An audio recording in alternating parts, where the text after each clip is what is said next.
Hello friends, welcome to online assistant. सीधी बात, no बकवास।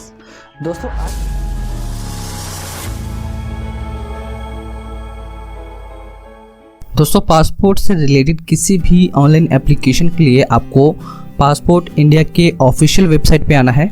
इस वेबसाइट पे आपको आना है, इसका लिंक आपको डिस्क्रिप्शन में मिल जाएगा। इस तरीके के बहुत सारे मिलते जुलते वेबसाइट्स बनाए जाते हैं फ्रॉडस्टर्स के द्वारा, ताकि आपको चूना लगाया जा सके। सो आपको ध्यान रखना है कि आपको चूना ना लग पाए। आप जो है एकदम जेन्युइन वेबसाइट पे ही आएँ। इसका जो वेबसाइट है वो है passportindia.gov.in। इसका लिंक आपको डिस्क्रिप्शन में मिल जाएगा।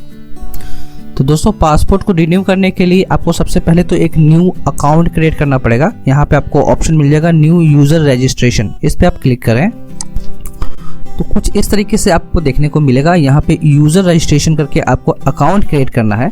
उससे पहले आप यहाँ पे क्लिक हेयर पे क्लिक करके आप अपने अपॉइंटमेंट से रिलेटेड डेट्स चेक कर सकते हैं कि किस डेट में अपॉइंटमेंट जो है वो फ्री है। जिस डेट में आपको अपॉइंटमेंट फ्री मिलेगा उस डेट में आपको पासपोर्ट ऑफिस PS के विजिट करना होगा, ताकि आपकी जो डॉक्यूमेंट वेरिफिकेशन है और फोटोग्राफ है वो लिया जा सके। इसी तरीके से एक नई स्कीम शुरू की गई है। इसके बारे में अधिक जानकारी के लिए आप यहाँ क्लिक कर सकते हैं। ये जो स्कीम है वो है कि आप इंडिया में कहीं से भी पासपोर्ट के लिए अप्लाई कर सकते हैं। तो इस तरीके से ये दो महत्वपूर्ण इन्फॉर्मेशन जो है आपको यहाँ देखने को मिल जाता है। आप इस पर क्लिक करके अपनी जो अपॉइंटमेंट की जो डेट है वो चेक कर सकते हैं। उसके बाद सबसे पहला जो ऑप्शन मिलता है वो आता है रजिस्टर टू अप्लाई एट। यहाँ पे आपको पासपोर्ट ऑफिस सेलेक्ट करना है, जो कि पहले से बाय डिफ़ॉल्ट सेलेक्ट रहता है। CP भी उन लोगों के लिए है जो डिप्लोमेटिक है, ऑफिशियल है, जो भारत सरकार के लिए कार्य करते हैं। इस तरीके से आपका जो पासपोर्ट ऑफिस है वो सिलेक्टेड रहता है। पासपोर्ट ऑफिस यहाँ आपको सेलेक्ट करना होगा। पासपोर्ट ऑफिस सेलेक्ट करने के बाद आपको यहाँ पे अपना नाम देना है, फर्स्ट नेम, और उसके बाद मिडिल नेम होता है वो आप यहाँ पे दे सकते हैं। जैसे इनका नहीं है तो हमने छोड़ दिया है। यहाँ पे सरनेम देंगे आप, और उसके बाद डेट ऑफ बर्थ यहाँ एंटर करेंगे। यहाँ पे आपने अपना ईमेल ID डालना है। एक बात का और ध्यान रखना, आपने अपने नाम में कोई भी सैल्यूटेशन, कोई भी हॉनोफिक्स नहीं लगाना है, जैसे कि डॉक्टर, कलेक्टर एटसेट्रा कुछ भी नहीं लगाना, मिस्टर वगैरह भी नहीं लगाना आपने। उसके बाद आपकी जो लॉगिन ID है वो आप अपने ईमेल को ही बना सकते हैं, तो यहाँ पे यस करेंगे। अदरवाइज यहाँ पे नो करके आप एक नया यूज़र ID यहाँ से क्रिएट कर सकते हैं। तो उसमें थोड़ी परेशानी रहती है, अवेलेबिलिटी चेक करनी पड़ती है। तो सिंपली हम यस पे क्लिक रहने देंगे और अपने ईमेल ID को ही यहाँ पे लॉगिन के तौर पे बनाएंगे। पासवर्ड यहाँ पे डालेंगे। पासवर्ड में कोई भी एक बड़ा अक्षर, अपने नाम के जो बाकी के अक्षर है वो छोटे अक्षरों में डाल दें। @00 या फिर 4 टाइम 0 लगा सकते हैं, जो कि पासवर्ड की पॉलिसी है, एक स्ट्रॉन्ग पासवर्ड बन जाती है। कंफर्म पासवर्ड में सेम पासवर्ड डालेंगे। यहाँ पे एक हिंट क्वेश्चन रहता है, इसमें आपको मल्टीपल ऑप्शन मिलते हैं, इसमें से किसी एक का सिलेक्शन करेंगे और उसका जो आंसर है यहाँ पे देंगे। इसको आपने याद रखना है, ध्यान देना है, क्योंकि ये जो आंसर आप यहाँ पे देंगे इससे बाद में आप अपने पासवर्ड को रीसेट कर पाएंगे। अदरवाइज आपको परेशानी होगी, ईमेल पे लिंक भेजना पड़ेगा, बहुत सारे प्रॉब्लम होंगे। तो इस सीक्रेट क्वेश्चन को आप ज़रूर से ज़रूर कहीं लिख के रख लें। यहाँ पे हम कैप्चा इनपुट करेंगे और सिंपली रजिस्टर पे क्लिक करेंगे। सिंपली जो है यहाँ पे हमारा जो यूज़र ID क्रिएट करने के लिए एक ईमेल है वो हमने जो ईमेल ID अभी यहाँ पे दिया था उस पर भेज दिया गया है। ये लिंक जो है वो 18/3/2023 तक, यानी कि 1 वीक तक ये रहेगी। इसके बाद ये लिंक डीएक्टिवेट हो जाएगी। तो हमें अपने अकाउंट को वेरीफाई करने के लिए पहले से एक ईमेल ID यहाँ पे ओपन करके रखा है, और यही ईमेल ID हमने पासपोर्ट एप्लीकेशन में अभी डाली थी। अब यहाँ पे हम रिफ्रेश करके देखते हैं कि क्या मेल आई है। अगर दोस्तों आपको मेल यहाँ पे इनबॉक्स में देखने को ना मिले तो सिंपली आप स्पैम में जाएं। यहाँ पे हो सकता है कि आपका जो मेल है वो आया हो। देखिए आप देख सकते हैं कि हमारा जो मेल है वो स्पैम बॉक्स में आ गया है। सिंपली हम इस पर क्लिक करेंगे। इस पर क्लिक करने के बाद आपको यहाँ एक लिंक मिलता है, आपको इस पर क्लिक करना होता है। क्लिक करने पे कुछ इस तरीके से आपको देखने को मिलेगा। यहाँ पे एंटर यूज़र ID का आपको ऑप्शन मिलेगा। सिंपली आप यहाँ पे वही ईमेल ID एंटर करें जिससे आपने अपनी अकाउंट अभी क्रिएट की है, और सबमिट पे क्लिक करें। अब यहाँ पे आपको मैसेज देखने को मिल जाता है कि आपकी जो अकाउंट है वो सक्सेसफुली एक्टिवेट हो गई है। अब हम यहाँ पे क्लिक करके फिर से लॉगिन कर सकते हैं, या फिर हम एक नया टैब खोल के भी अपना जो पासपोर्ट का वेबसाइट है उसे फिर से रीओपन कर सकते हैं। तो दोस्तों हमारी जो अकाउंट है वो वेरीफाइड हो गई है, एक्टिवेट हो गई है। अब हमें यहाँ पे सेकंड ऑप्शन जो है एग्जिस्टिंग यूज़र लॉगिन पे क्लिक करना है। इससे हम अपने ईमेल ID के साथ यहाँ पे लॉगिन हो पाएंगे। ईमेल डाल के हमने नेक्स्ट किया तो यहाँ पे जो सेकंड ऑप्शन है वो पासवर्ड का आ गया। यहाँ पासवर्ड डालने के बाद हमें कैप्चा इनपुट करना है और सिंपली लॉगिन पे क्लिक करेंगे। तो कुछ इस तरीके से जो हमारी जो ऑप्शंस है वो खुल के सामने आ जाती हैं। यहाँ पे हमें एप्लीकेंट होम के नीचे बहुत सारे ऑप्शंस मिल जाते हैं। यहाँ पे आपको ऑप्शन मिल जाता है अप्लाई फॉर फ्रेश और री इशू पासपोर्ट। इस पर आप सिंपली क्लिक करें। अब यहाँ पे आने के बाद कुछ इस तरीके से आपको देखने को मिलेगा। आप चाहे तो यहाँ से एक सॉफ्ट कॉपी डाउनलोड करके उसे ऑफलाइन भर के आप अपलोड भी कर सकते हैं, यहाँ से कॉपी डाउनलोड होगी। अदरवाइज अगर आप ऑनलाइन ही फॉर्म भरना चाहते हैं तो फर्स्ट ऑप्शन आपको यहाँ पे मिल जाता है और सिंपली आपको click here to fill application form online का ऑप्शन मिल जाता है। यहाँ पे सबसे पहले आप आने के बाद आपको अपने आरपीओ का जो स्टेट है वो और अपना जिला सेलेक्ट करना होगा। तो सिंपली हम यहाँ पे बिहार और अपना जो जिला है उसे सिलेक्ट करेंगे। अपना जिला सेलेक्ट करने के बाद आपको यहाँ पे ऑप्शन मिलता है अप्लाइंग फॉर फ्रेश और री इशू पासपोर्ट। हम री इशू पासपोर्ट के लिए अप्लाई कर रहे हैं तो सिंपली इस पर क्लिक करेंगे। अब यहाँ पे आने के बाद कुछ इस तरीके से आपको देखने को मिलेगा। यहाँ पे मल्टीपल ऑप्शंस मिलते हैं तो इसमें से हमें एक सिलेक्शन करना पड़ेगा कि हम अपने पासपोर्ट को री इशू क्यों कर रहे हैं। तो यहाँ पे आपको पहला ऑप्शन मिलता है कि change in existing personal particulars. तो यहाँ पे हम अपने डिटेल्स में किसी तरीके का चेंज करवा सकते हैं। डैमेज हो गया है पासपोर्ट, उसके लिए भी अप्लाई कर सकते हैं। एक्सहॉशन ऑफ पेजेस, इसकी जो पेजेस है वो फट चुकी हैं, ख़राब हो चुकी हैं, या फिर आपका पासपोर्ट लॉस्ट हो चुका हो, वैलिडिटी एक्सपायर हो चुकी हो 3 साल पहले, या फिर वैलिडिटी एक्सपायर होने वाली है या हो गई है। इस तरीके से आपको मल्टीपल ऑप्शन मिल जाते हैं। तो इसमें से आप एक से ज़्यादा भी ऑप्शंस सेलेक्ट कर सकते हैं, जैसे आप अपने पर्टिकुलर डिटेल में चेंज करवाना चाहते हो। उसके बाद फिर से ऑप्शन जो खुलेगा वो पूछेगा कि किस डिटेल में चेंज करना है। तो यहाँ पे आप नेम भी करवा सकते हो, एड्रेस भी करवा सकते हो, जिस तरीके का जो भी है। मल्टीपल ऑप्शन सेलेक्ट हो जाते हैं, उसे आपको सेलेक्ट करना होगा। तो हम यहाँ पे जो है डिलीट ईसीआर करेंगे इसमें, और इनकी जो पासपोर्ट है वो एक्चुअली एक्सपायर हो चुकी है। तो 2 ऑप्शंस हम यहाँ पे सेलेक्ट करेंगे। इस तरीके से जो भी पासपोर्ट से रिलेट करता है आप पे, उसको आपको सेलेक्ट करना ही होगा। उसके बाद यहाँ पे आपको ऑप्शन मिलता है कि टाइप ऑफ एप्लीकेशन में हम नॉर्मल रखेंगे, और बुकलेट की जो पेजेस है वो 36 पेज ही रखेंगे। ज़्यादा पेजेस की हमें ज़रूरत नहीं है। एक आध बार ही विदेश जाना होता है साल में, या फिर 2 साल में, 5 साल में, तो ज़्यादा पेजेस की ज़रूरत नहीं है। ज़्यादा पेजेस की ज़रूरत उनको पड़ती है जो बहुत सारी यात्राएं करते हैं। सिंपली नेक्स्ट पे क्लिक करेंगे। तो एप्लीकेंट डिटेल्स में सबसे पहले नाम डालेंगे। अगर आपका कोई मिडिल नेम है तो यहाँ पे आप दे सकते हैं।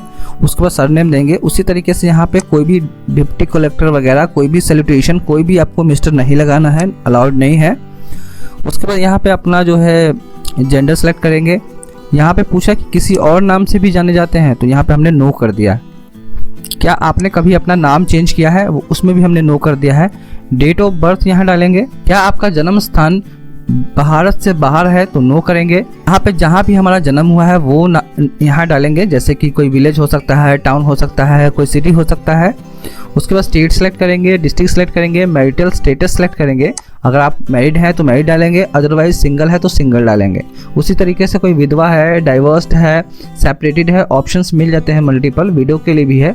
सो जो आप पे ये लागू होता है उसे डालेंगे। उसके बाद थोड़ा नीचे स्क्रॉल करेंगे तो यहाँ पे सिटीजनशिप ऑफ इंडिया आपको बाय बर्थ मिली होती है, क्योंकि आपका जन्म ही यहाँ हुआ है। सो यहाँ पे सेलेक्ट करेंगे। अदरवाइज अगर यहाँ पे आपने रजिस्ट्रेशन करवाया है तो यहाँ डालेंगे। डिसेंट है तो यहाँ डालेंगे। पैन नंबर यहाँ पे ऑप्शनल है, चाहे तो छोड़ दें, अदरवाइज आप डाल भी सकते हैं। अगर आप पैन नंबर यहाँ पे देते हैं और वोटर ID अगर देते हैं तो आपको ध्यान रखना है कि आपके पिछले पासपोर्ट में और अभी के जो पैन कार्ड या फिर वोटर कार्ड है, जो भी डॉक्यूमेंट्स है, उसमें सभी नाम एक जैसे होने चाहिए, स्पेलिंग एक जैसी होनी चाहिए। एम्प्लॉयमेंट टाइप में भी आपको मल्टीपल ऑप्शन मिलेंगे। यहाँ पे प्राइवेट, होम मेकर, जो भी है आप यहाँ से अपना जो भी है सिलेक्ट करें। यहाँ पे ये जो है जिनका हम अप्लाई कर रहे हैं वो प्राइवेट जॉब करते हैं, सो यहाँ पे सिलेक्ट करेंगे। यहाँ पे पूछ रहा है कि अगर आप माइनर हैं तो क्या आपके माता पिता में से किसी की सरकारी नौकरी है। अगर आप माइनर नहीं है तो क्या आपकी पत्नी की सरकारी नौकरी है। तो यहाँ पे अगर सरकारी नौकरी में है, सरकारी सर्वेंट है, तो यस करेंगे, अदरवाइज नो करेंगे। यहाँ पे पेरेंट्स का है, अगर पति पत्नी का पासपोर्ट बना रहे हैं तो इसमें स्पॉस के लिए भी है कि अगर वो सरकारी नौकरी में है तो यस करेंगे। यहाँ पे एजुकेशनल क्वालिफिकेशन हमने यहाँ पे 7 सेलेक्ट किया है। अगर आप मैट्रिक पास हैं तो यहाँ पे मैट्रिक अब जरूर सेलेक्ट करें, मैट्रिक एंड अदर। इसी तरीके से यहाँ पे नॉन ईसीआर कैटेगरी का जो ऑप्शन है वो मिल जाता है। यहाँ पे कई कंडीशंस होती हैं, जैसे कि अगर आप 3 साल से ज़्यादा विदेश में गुजार चुके हैं तो आप नॉन ईसीआर के लिए आप यहाँ पे एलिजिबल हो जाते हैं। उसके लिए यहाँ पे डॉक्यूमेंट्स आप क्लिक करके देख सकते हैं।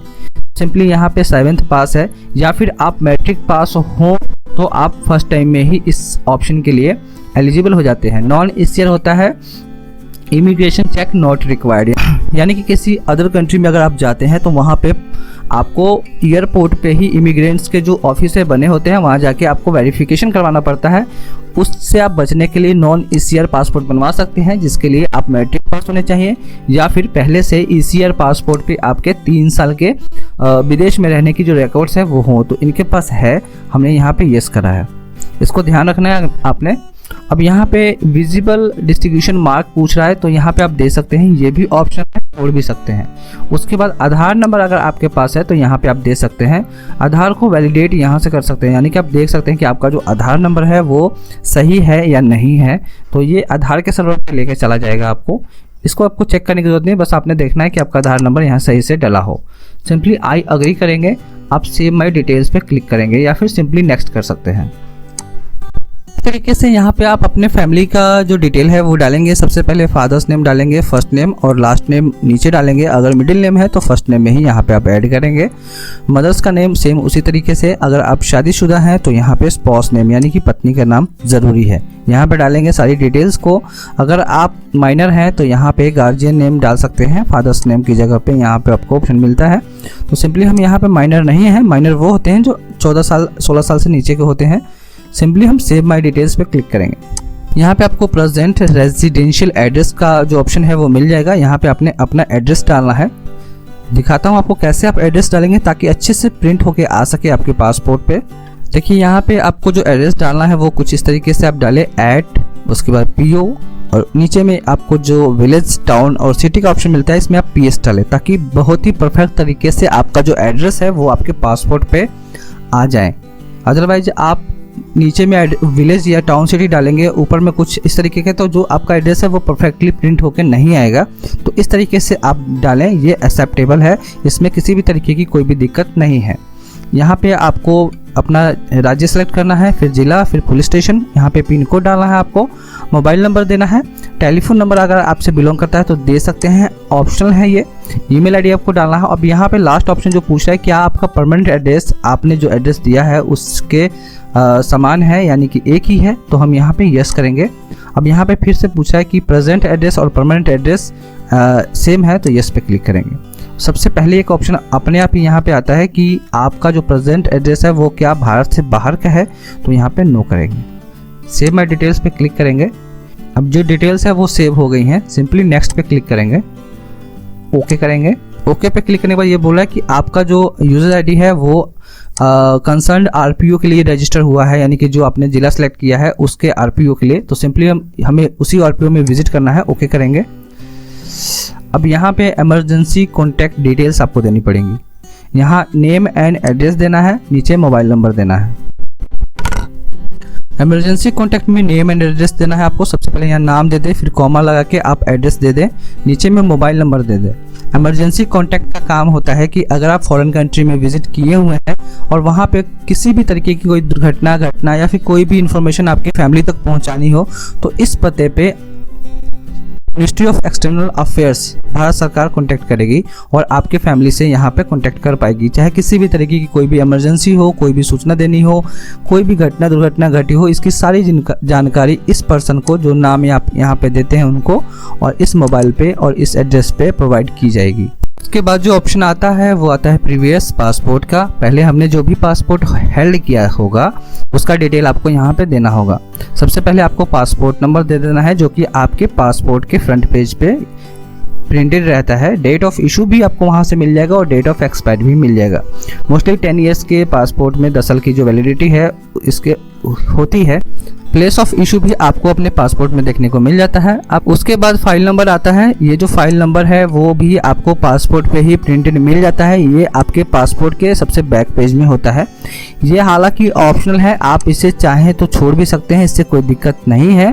लेकिन अगर आप ये देते हैं तो पासपोर्ट की जो प्रीवियस डिटेल है सिस्टम में खोजने में ऑफिसर्स को बहुत आसानी होती है। अदरवाइज वो पासपोर्ट नंबर से भी डिटेल को फैच कर सकते हैं।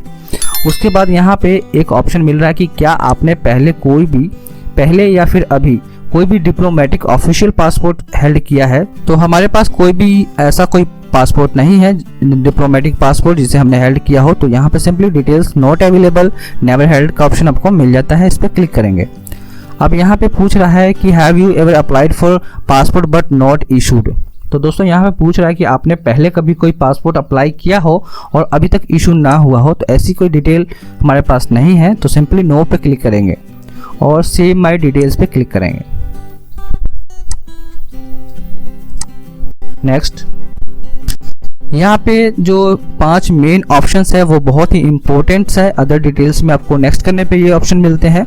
इन्हें आपको बहुत ही सावधानी से सेलेक्ट करना होगा। अगर इसमें आप क्लिक में किसी भी तरीके का चूक करते हैं तो आपका पासपोर्ट बनने से रहा, आपको बाद में दिक्कत होगी, आपका पैसा भी वापस नहीं होता है पासपोर्ट में, जानते हैं हम सभी।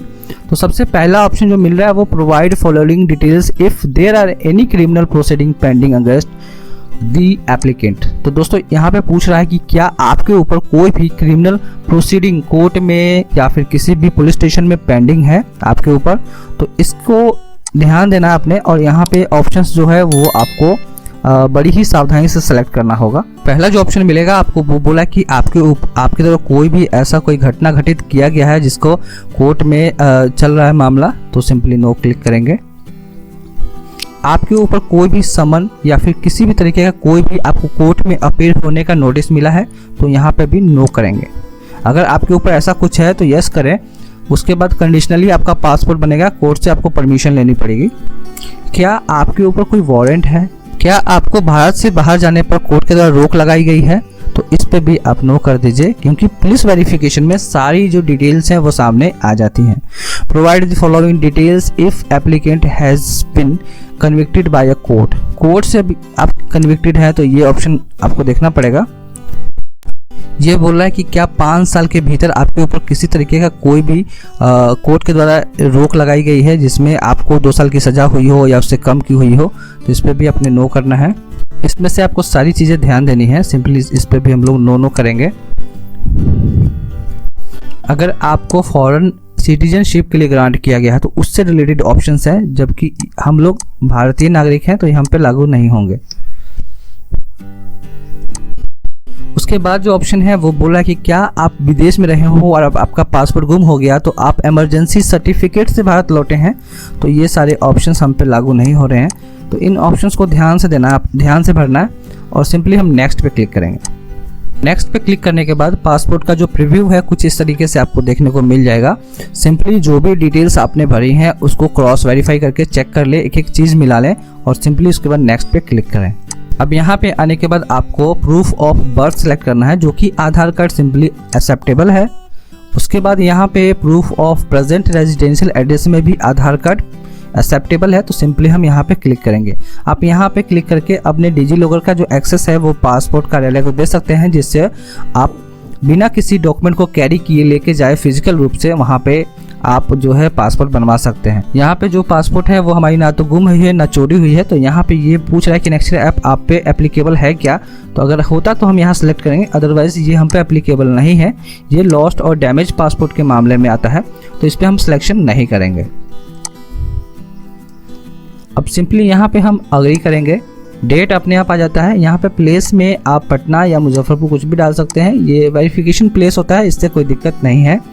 डॉक्यूमेंट सिलेक्शन के बाद आप अपनी फॉर्म की जो प्रीव्यू है आप इस पर क्लिक करके देख सकते हैं। एक पॉपअप विंडो ओपन होगी और जो भी फॉर्म्स में डिटेल आपने भरी हैं वो सारा कुछ आपको देखने को यहाँ पे मिल जाएंगी।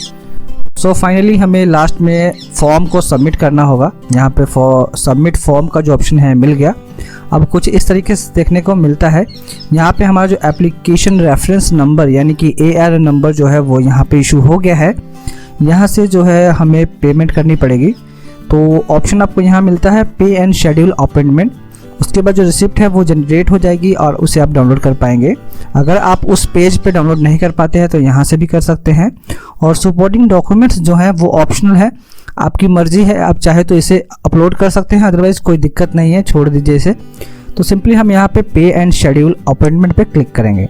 पेमेंट जो है 2 मोड मिल जाते हैं, आप ऑनलाइन भी जमा कर सकते हैं और चालान के मदद से आप किसी भी SBI ब्रांच में जाके अपना पेमेंट का जो फीस है वो जमा कर सकते हैं। तो सिंपली हम यहाँ पे ऑनलाइन पेमेंट करेंगे और नेक्स्ट पे क्लिक करेंगे। यहाँ पे आपकी प्राइमरी डिटेल्स देखने के बाद सिंपली आप नेक्स्ट करें। अब यहाँ पे जो अपॉइंटमेंट है वो किस PSK के लिए किस डेट में अवेलेबल है सो आप देख सकते हैं, यहाँ पे देखने को मिलता है। सिंपली हम यहाँ पे नीचे स्क्रॉल करेंगे और यहाँ पे लोकेशन सेलेक्ट करेंगे, PSK पटना सेलेक्ट करेंगे और सिंपली यहाँ पे जो कैप्चा है उसे इनपुट करेंगे। देन नेक्स्ट, अब यहाँ पे जो है 1500 का पेमेंट हमें करना है। जो प्राइमरी डिटेल्स है वो भी देखने को मिल रही हैं, रीइशू के लिए हमने अप्लाई किया है वो भी देखने को मिल रहा है। अब यहाँ पे जो फर्स्ट डेट है वो है 14/3/2023, यानी कि आज 11 है, तो 3 दिन बाद जो अपॉइंटमेंट है वो अवेलेबल है। अदरवाइज आप यहाँ पे कैलेंडर के आइकन पे क्लिक करके उसके बाद का डेट जो है वो भी आप चूज कर सकते हैं। सिंपली हम यहाँ पे 15 तारीख सेलेक्ट करते हैं और पे एंड बुक अपॉइंटमेंट पे क्लिक करते हैं। अब यहाँ पे एक इंस्ट्रक्शन देखने को मिलती है कि अगर आपका पेमेंट होने के बाद पेमेंट फेल दिखाए तो कैसे कैसे आप उसे ट्रैक कर सकते हैं, उसका स्टेटस कैसे चेक कर सकते हैं, उसका लिंक अवेलेबल रहता है। सिंपली हम ओके आई अंडरस्टैंड पे क्लिक करेंगे। अब ये हमें पेमेंट गेटवे पे यहाँ पे रीडायरेक्ट कर देगा। इस तरीके से SBI का पेमेंट गेटवे है, यहाँ पे आपको मल्टीपल ऑप्शन देखने को मिल जाते हैं।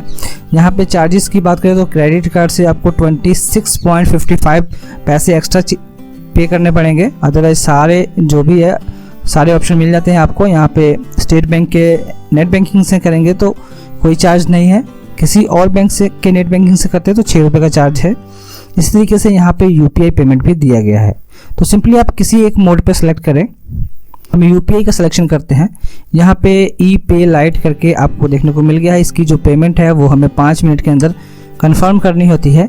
अब यहाँ पे 2 ऑप्शन है, या तो आप अपने फ़ोन का VPA यहाँ पे डालेंगे, जो भी फ़ोन पे में या फिर गूगल पे में आपने अकाउंट बनाया होता है उसका जो है VPA वहाँ से मिल जाता है। अदरवाइज आप QR कोड पे भी सिलेक्ट करेंगे यहाँ पे, तो एक कोड आपको यहाँ जनरेट हो जाएगी। अब सिंपली आपको अपने फ़ोन से किसी भी UPI पेमेंट ऐप से इसको स्कैन करना होगा। हम अपने फ़ोन से इसको स्कैन कर लेंगे इस कोड को। जब अपने फ़ोन से जो UPI पिन है उसको डालने के बाद यहाँ पे जो ट्रांजेक्शन है वो हमारी सक्सेस हो गई है। सिंपली यहाँ पे ओके पे क्लिक करेंगे। कुछ इस तरीके से आपको देखने को मिल जाता है। अब ये जो 10 सेकंड के बाद अपने आप ये आपको पासपोर्ट ऑफिस के वेब पेज पे रीडायरेक्ट कर देगी। अदरवाइज आप यहाँ से भी कर सकते हैं, लेकिन मैं आपको यहाँ पे इंस्ट्रक्ट करूँगा कि ये खुद से ही बैक हो तो आपका जो है अच्छा रहेगा, क्योंकि कई बार बैक करने के चक्कर में पेमेंट जो है वो फेल हो जाता है। अब हमारी पेमेंट होने के बाद ये जो है अपने आप ही बैक हो गया है और लॉग आउट हो गया है। इसे फिर से हम लॉगिन करेंगे। कई बार जो है ये लॉग आउट नहीं होता है, कई बार लॉग आउट हो जाता है। तो इस तरीके से फिर आपको देखने को मिलेगा। यहाँ पे आपको मिलता है व्यू सेव्ड सबमिटेड एप्लीकेशन, इस पर आप क्लिक करें।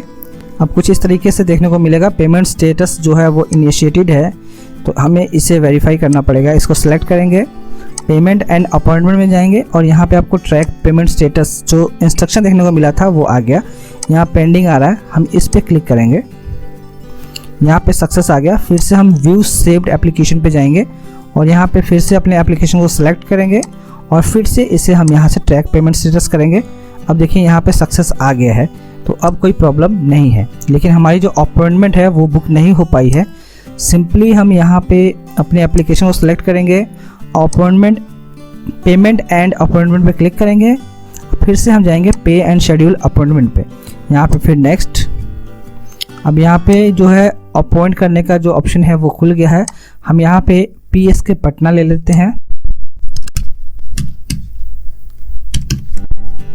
कैप्चा डालने के बाद नेक्स्ट करते हैं। फिर से हम यहाँ डेट सेलेक्ट करेंगे और सिंपली बुक अपॉइंटमेंट पे क्लिक करेंगे। तो दोस्तों देखिए यहाँ हमारी जो अपॉइंटमेंट है वो बुक हो गई है। आपको ध्यान देना है कि अगर आपका पेमेंट बीच में ही इंटरप्ट होता है तो उसको आपने ट्रैक करना है और उसके बाद फिर सेम प्रोसेस अपनाना है ताकि आपकी जो अपॉइंटमेंट है वो बुक हो पाए। उसके बाद फाइनली आपको यहाँ पे प्रिंट एप्लीकेशन रिसिप्ट देखने को मिलता है। इस पर आप क्लिक करेंगे। कुछ प्राइमरी इन्फॉर्मेशंस के साथ फ़ी डिटेल और आपकी जो अपॉइंटमेंट है वो किस डेट में है, कितने बजे है, रिपोर्टिंग टाइम क्या है, सारा डिटेल आपको देखने को मिल जाएगा। ऑफिस का एड्रेस भी आपको यहाँ पे इंडिकेट होगा। सिंपली आप यहाँ प्रिंट एप्लीकेशन रिसिप्ट पे क्लिक करेंगे, आपको इस रिलेटेड एक एसएमएस भी गया होगा। अगर आपको एसएमएस नहीं मिला है तो आप यहाँ से अपॉइंटमेंट का जो एसएमएस है वो खुद को सेंड कर सकते हैं। अपॉइंटमेंट की जो रिसिप्ट है वो एंट्री के लिए ज़रूरी है, लेकिन ये जो रिसिप्ट है इस पर भी आपकी एंट्री संभव है। आपको इसके लिए कोई रोक टोक नहीं होता है, तो सिंपली आप इससे भी एंट्री ले सकते हैं। तो यहाँ पे आप समय से पहले अपने ऑफिस में पहुंच जाएं ताकि आपकी जो डॉक्यूमेंट वेरिफिकेशन है वो वहां पे कंप्लीट कर ली जाए। तो दोस्तों आई होप ये वीडियो आपके काम की होगी। वीडियो अच्छी लगती है तो लाइक शेयर और कमेंट कर दीजिएगा। मिलते हैं ऐसे ही किसी और वीडियो में, तब तक के लिए जय हिंद।